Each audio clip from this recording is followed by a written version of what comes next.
Welcome to చెరపెరి news.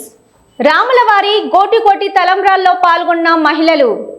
శ్రీరాములవారి గోటికోటి తలంబ్రాల కార్యక్రమంలో మహిళలు అధిక సంఖ్యలో పాల్గొన్నారు. గురువారం బాపట్ల జిల్లా పర్చూరులోని రామాలయంలో ఈ కార్యక్రమాన్ని భక్తి శ్రద్ధలతో నిర్వహించారు.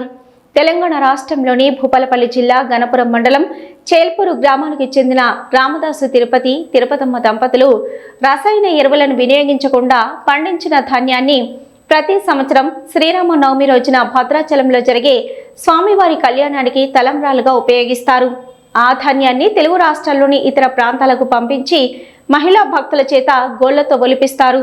ఈ క్రమంలో అక్కడి నుండి పర్చూరు రామాలయానికి బుధవారం 140 చిన్న ధాన్యపు పాకెట్లు చేరుకున్నాయి. రామాలయంలో వీటిని ఒలిచే కార్యక్రమంలో ఎక్కువ సంఖ్యలో మహిళలు పాల్గొన్నారు. జై శ్రీరామ్ నామస్మరణతో ధాన్యాన్ని ఒలిచి అక్షింతలను తయారు చేసినట్లు రామభక్తుడు కఠారి సత్యనారాయణ తెలిపారు. కార్యక్రమంలో కోసన వెంకటేశ్వరరావు, తులసి నాగమణి తదితరులు పాల్గొన్నారు.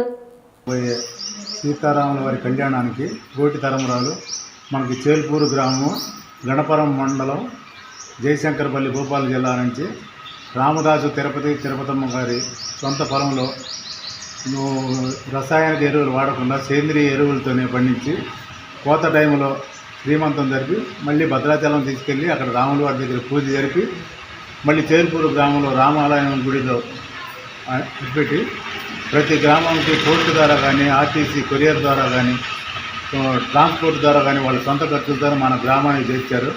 మా అద్దంకినాచార్య సేవా కమిటీ వారు దీనిలో పాల్గొన్నందుకు మాకు సంతోషంగా ఉంది. ఈ కార్యక్రమం మా గ్రామ సభ్యులు భక్తులు అందరూ కూడా ఈ కార్యక్రమంలో పాల్గొని ఈ 10 రోజులు ఈ సేవా కార్యక్రమం అయిపోయిన తర్వాత మళ్ళీ వాళ్ళకి మేము కొరియర్ ద్వారా చేల్పూరు గ్రామం పంపగలమని మేము ఆనందంగా వ్యక్తం చేస్తున్నాము.